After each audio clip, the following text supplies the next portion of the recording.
Hi, everyone. Welcome back to our podcast. This is episode 7. I'm Sarah. I'm Tessa, and this is Checked Out with Green Hills Public Library. So let's catch up with what we were going to read last episode. I did, in fact, finish The Right Move by Liz Tomford, and then I went on to continue the series, and I read Caught Up and Play Along. I really liked those 3 books in the series of 4. Those have got to be my favorite. I rated them a 4, 5, and a 4.5. Caught Up just really was my favorite, hands down. And I'm super excited for the 5th and final book in the Windy City series that is coming out soon, and I cannot wait to get my hands on it. I said that I would read Gifted and Talented by Olivia Blake, and this is going to play into what we're going to discuss today in this episode. I ended up DNFing it, or did not finish. I made it about 5% in, maybe like 20 pages of the early copy, and it just was not for me, and I'm trying to let myself DNF things this year. Yes, love to hear it. I am a big supporter of DNFing. I think that there's not enough time in this world for us to be reading things that we don't enjoy. I agree, and I have that attitude about everyone except myself. So I'm trying to make that happen. So why did you end up DNFing Gifted and Talented? It's a hard answer for me on this one because I have a very complicated relationship with Olivia Blake, the author of it. One of my favorite books of all time is Alone with You in the Ether. I really enjoyed the Atlas 6, the first book of that series, and she really loses it in the second and third one. And then she's had 2 other releases that were previously indie pub and then got brought to Tor to be traditionally published. And those ones are just okay. Like, I think they're probably like a 3.5 star. Like, they're fun. There's nothing crazy about it. But for some reason, this one, the characters are meant to be unlikable, but like I couldn't deal with their voices. I was bored even though things were like happening, and I think I was supposed to be like really in it. And I was like, I don't know. I was bored within the first 5%, and I figured that probably didn't bode well for me. Okay, so you would say like main criteria for DNFing would be that you're just not feeling the story, you're bored of it? Early on, yeah. Like when it's a quick DNF like that, it's usually because I'm like, I can't see this going anywhere that I would care. Later on in books, when I'm like, you know what, I gotta go, usually at that point, it's a character thing for me because I've had enough time with a plot that I'm at least semi enjoying. But if the characters are just still not doing anything to make me care about them, that's when they come into play for me, at least. Yeah, I kind of have a similar thing. I will very quickly DNF something if it's not a vibe for me, so I'm not enjoying it, or I don't feel connected to the characters, the plot is not something I'm interested in, which you might question, well, why did you even pick this book up to begin with?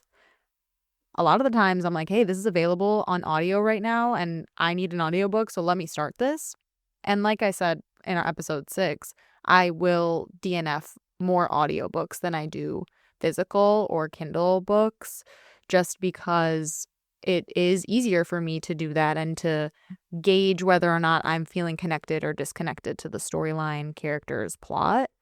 So similar criteria there for me too. I definitely agree that I will DNF an audiobook a lot faster and with less guilt that I put upon myself.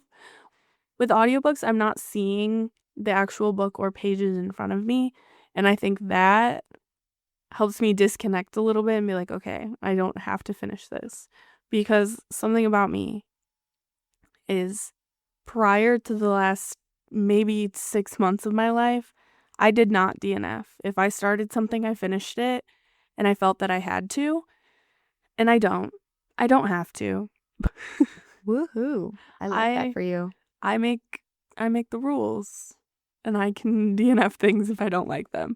I will say one point that I will make for the finishing things, even if you hate them, is if I find that something is problematic, or I hear that there's problematic representation, or there's like controversy going on around the book, if it's something that I'm willing to dive into, because also there's a line for me. There are things that I don't read, but if it's something that I was like anticipating, or it kind of comes out of left field that is occurring, I will finish that just so my thoughts and argument for or against it is fully informed.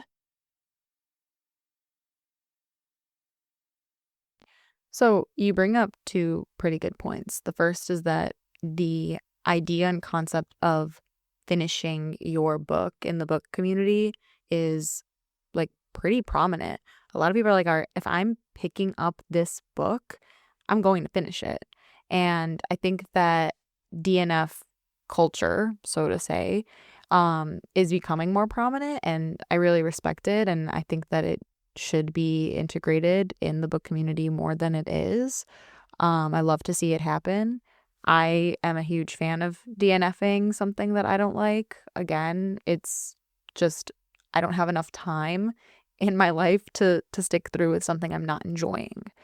But to continue with your thought that like you will finish something that is maybe problematic or has some commentary surrounding it that would allow you to be a part of that conversation and make your own judgments about it.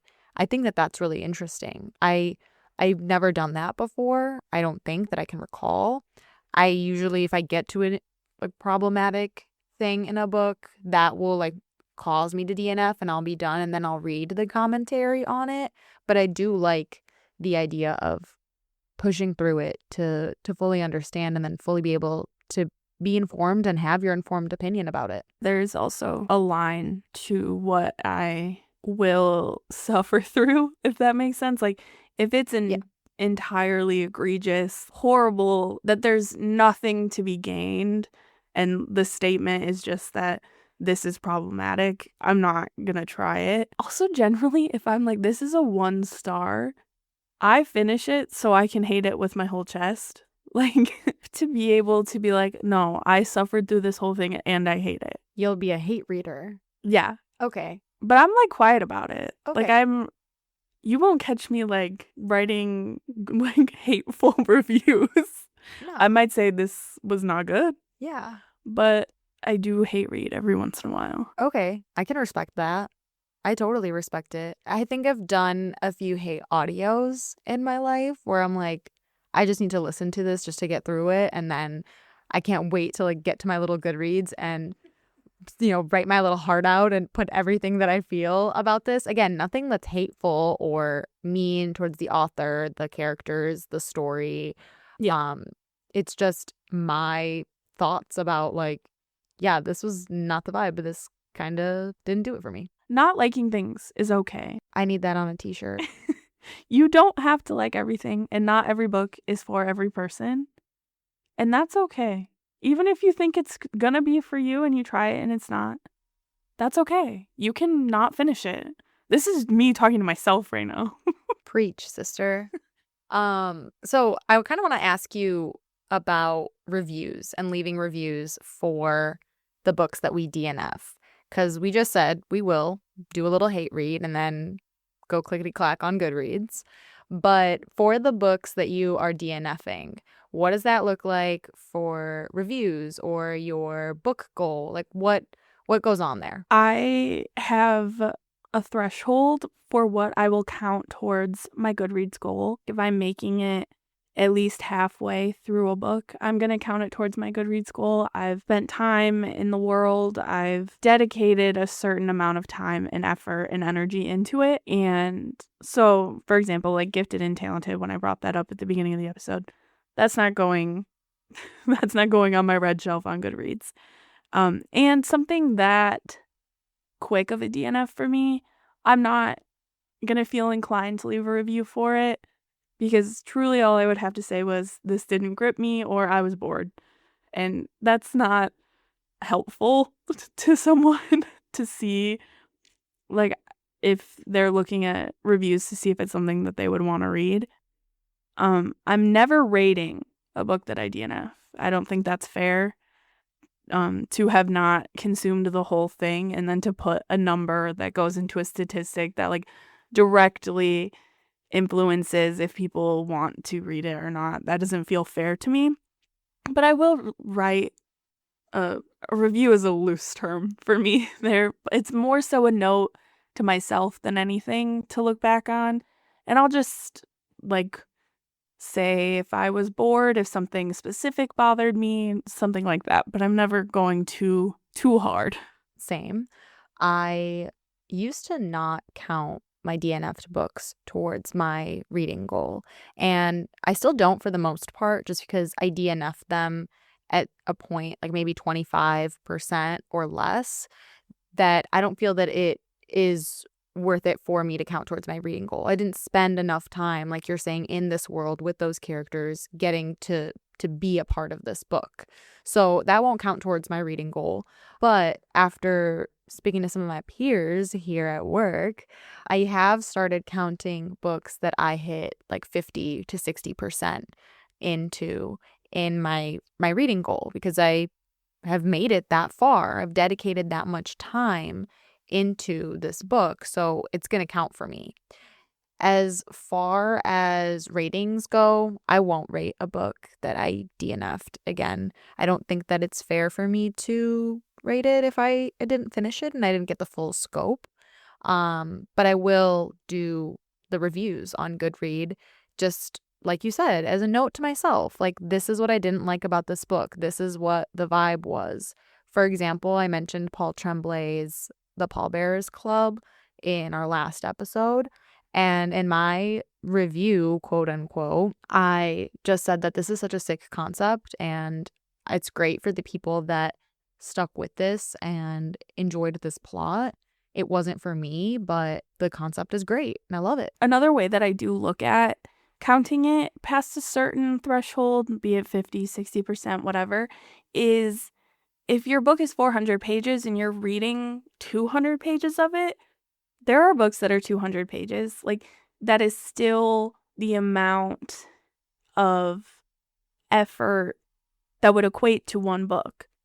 And you can argue that even the 20%, so if you're reading like 60 pages of something, yeah, that's still like a novella length. But I think then you can cite back to us saying that to spend time in the world with the characters also adds into that. That's an interesting way to look at it. I've never thought to look at how far I get in terms of page numbers, because the average like book that I read is maybe 300 to 400 pages, but I do read a lot of like horror novellas or graphic novels that are shorter books.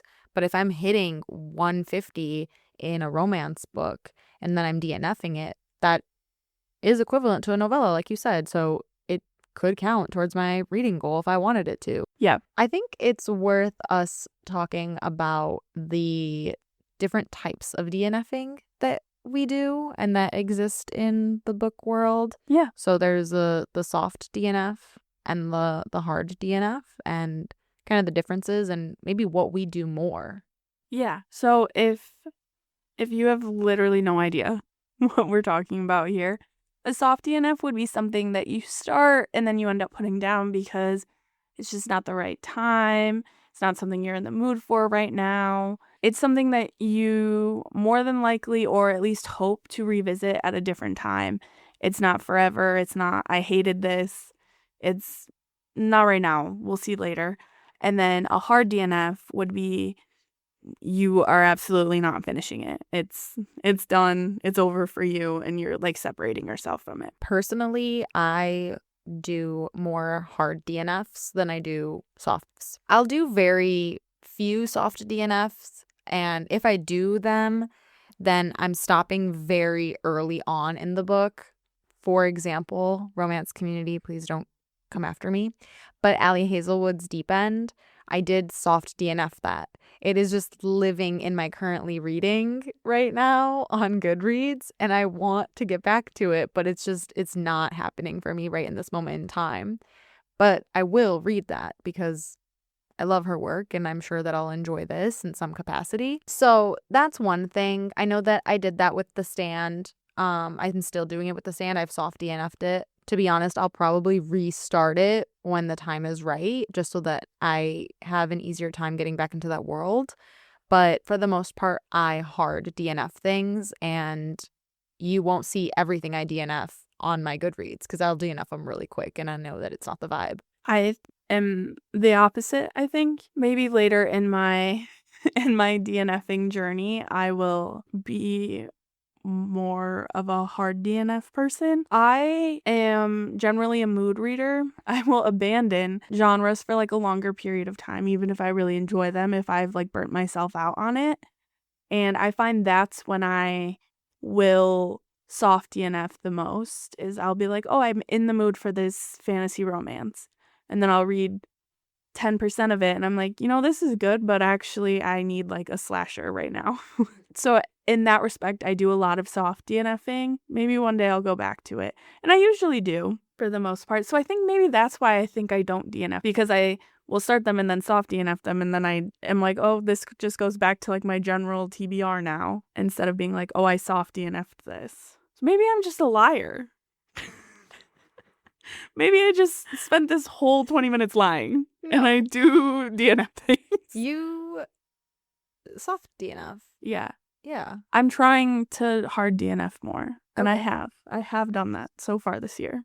Yeah, I've done a handful of hard DNFs this year so far. I think more than I have in previous years, just because I'm really trying to get through my TBR, and I've been getting a lot of my holds in on audio and listening to a lot more books and have the time to do that. So I've been more ruthless a little bit. Like, I don't like this. It's not vibing with me. So next. We've been talking around the subject a lot, but I think it's time to share some of our titles that we have DNF'd. Oh, man. This whole podcast, I've been really big talk. I'm here like, I DNF. I have no issue. You don't have time to read what you don't like. And now I'm have to tell you what I've DNF'd. Okay, so I guess I'm going to start with ones that I DNF'd but had enough of a connection to that I left a review or like a note for myself about. And I already mentioned The Pallbearers Club, which was this year's pick for me. But one book that I DNF'd last year was Al Kennedy's The Dixon Rule, which is a part of her Campus Diaries series. And it is her newest series that she's been in the process of releasing now that she's been traditionally publishing. And just to preface, I love the Briar U and Off Campus series. I think that they are so well done. They're some of my favorite books. They live on my shelves. Love them. But I had a really hard time with the second book in the Campus Diaries series. So much so that I ended up DNFing it, even though I really enjoyed the first one. And I thought that there were just some issues that I had with structure of the story, the way that passages were formed and sentences that I didn't feel were necessary completely. Again, nothing against the writing of these authors. It just wasn't something that was working for me in that moment in time.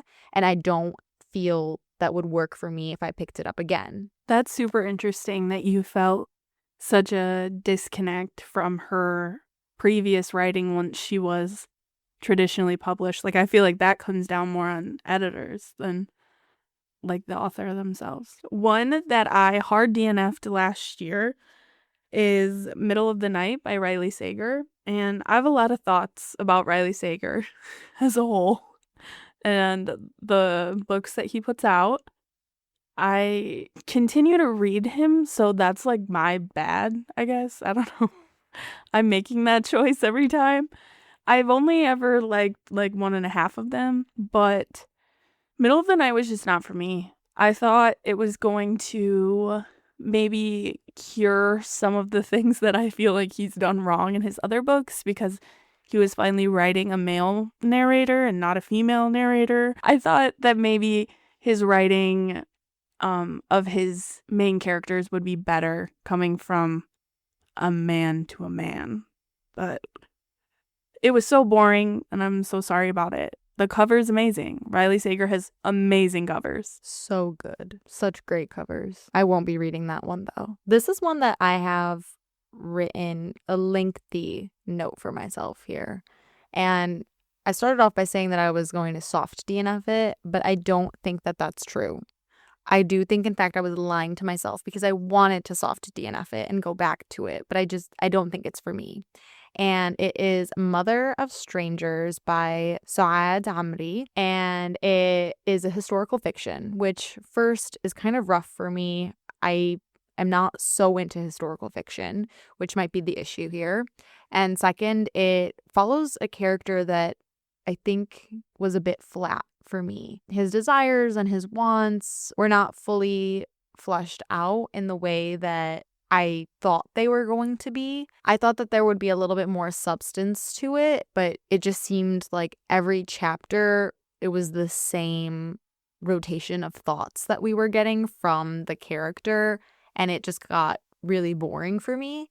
I made it about 20% in on audio, and it was just not it for me, so unfortunately. I felt very similar as far as being disappointed with how the characters' like inner monologue and just like overall tone and voice was. I felt this with I Was a Teenage Slasher by Stephen Graham Jones. I don't know if that's a hot take. That's on my TBR. I don't know. I mean, I DNF'd it, so I couldn't actually tell you. But yeah, the main character's voice, it was just not for me. That book in general is very meta with horror tropes and concepts, and in theory, love it. In execution, I was disappointed and just like honestly couldn't keep being in that character's head anymore. Like it was starting to get a little grating for me. Yeah, but that's like a great segue for me because this next book. So speaking of grating and characters' inner monologues being grating, The Most Famous Girl in the World by Iman Harikia. I just wanted to like this so bad. I did. I got 40% into it, but this book is whack. I really wanted to enjoy it, and I wanted to read something that was on beat with current culture, but it was just not hitting for me. I could not get into the mindset of this main character. It was such a struggle, and I felt like there were a lot of added factors and plot lines that were going on that were taking away from the main story. And if we just had the main story, I would be living. But we had to include a love interest, which is like crazy that I'm saying this because me, romance girly here, did not want the love interest. It lost the plot for me. It truly did. A book that really lost the plot for me was The Nightbirds by Christopher Golden. It comes out in May of 2025, and I was reading the early copy of it, and the horror aspects and the way witchcraft was done. I also read this like very soon after I read Witchcraft for Wayward Girls by Grady Hendrix. So I was looking for a different kind of witch than what he presented there. And I think the witchcraft was done really well, but like the plot was just so meandering. It literally went nowhere. Like I was 70% in, and I was like, what am I here for? Like, what is the purpose? And my little Kindle said, you have like an hour and 6 minutes left. And I was like, I could do an hour and 6 minutes. And then I was like, no, I can't. I'm done here. I don't have to do an hour and 6 minutes. For what? For nothing. So I didn't finish it. I want us to shift gears into books that we should have DNF. Yes. And I've got a few here. Same. I'm looking at books that I've rated 1 or 2 stars. Mm-hmm. The first one that I want to talk about is an advanced reader's copy that I read last year, and it was Pomona Afton Can So Solve a Murder. I really should not have read this book. This book was not meant for me. And got the email that I was pre-approved, like a credit card, and I said, yes, sign me up. I will do this. And immediately was like, no, this is not for me. It's a cozy mystery romance type of vibe. And I will like emphasize the cozy aspect there. I think that if it was bloody and gory and more thriller, that I would have been okay sticking it out. But the little perfectionist in me and the overachiever needed to finish it so that she could rate it on the NetGalley website. And so I did. And I really shouldn't have. But I did put down that it was just my personal preference, that's why my rating was low for it. And so I did end up rating it on NetGalley as not my own personal rating, just what I thought the overall book was, taking my opinion out of it. But for my personal records, I did rate it a 1, and I do think I should have DNF'd it.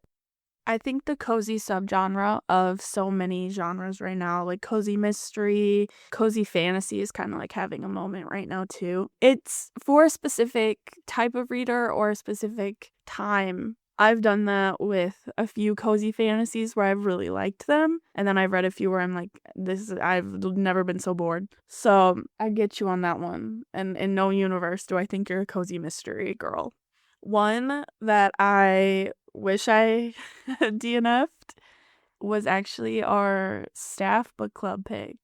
I wish I DNF'd Dark Matter by Blake Crouch. I'm not mad that I didn't, though, because we had a really good conversation around it at the book club meeting. But if I was reading that on my own time, she would have been DNF'd.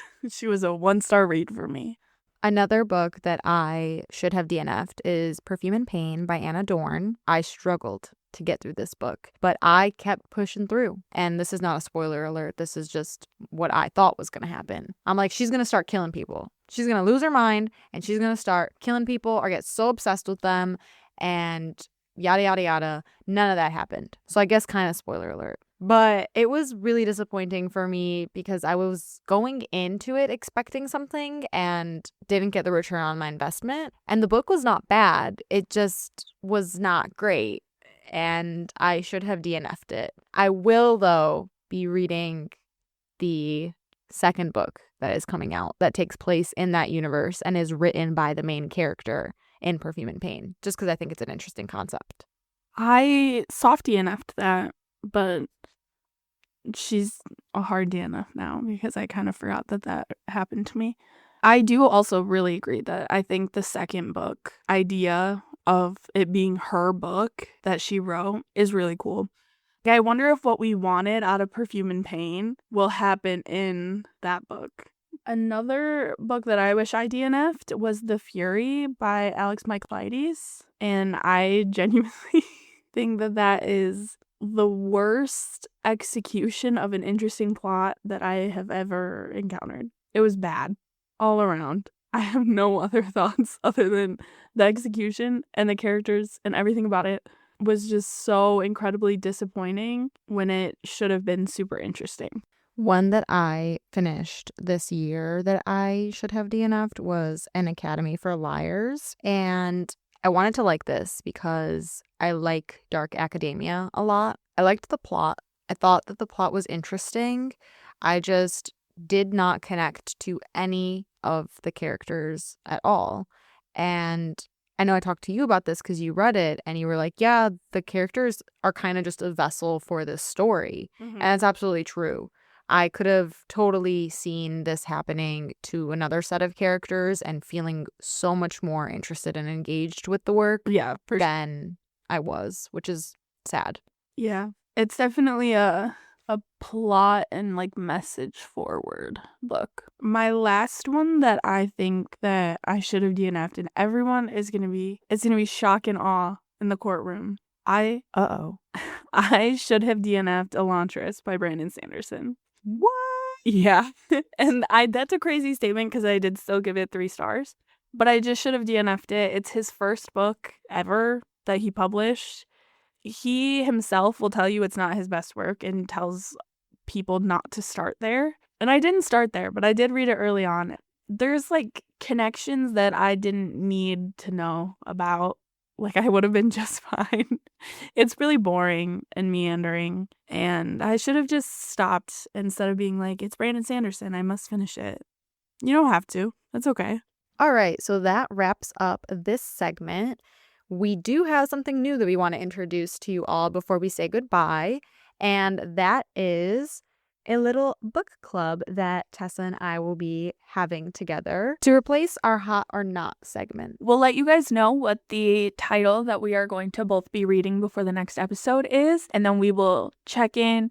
It will be a spoiler-free book club, so don't feel like we're about to give you every detail. If it is something you want to read, you can definitely still listen through. It'll be more just us talking generally about our thoughts and feelings on how the read went. So for next episode, which will be out in May, we will be discussing our feelings on Sunrise on the Reaping by Suzanne Collins, her latest installment in the Hunger Games series. As usual, if you would like to reach out to us with any comments or recommendations or even questions, feel free to shoot us an email at ghpl@greenhillslibrary.org. Thank you guys so much for listening. This has been episode 7. Do not fear, you can DNF. I'm Tessa. I'm Sarah, and we're checked out.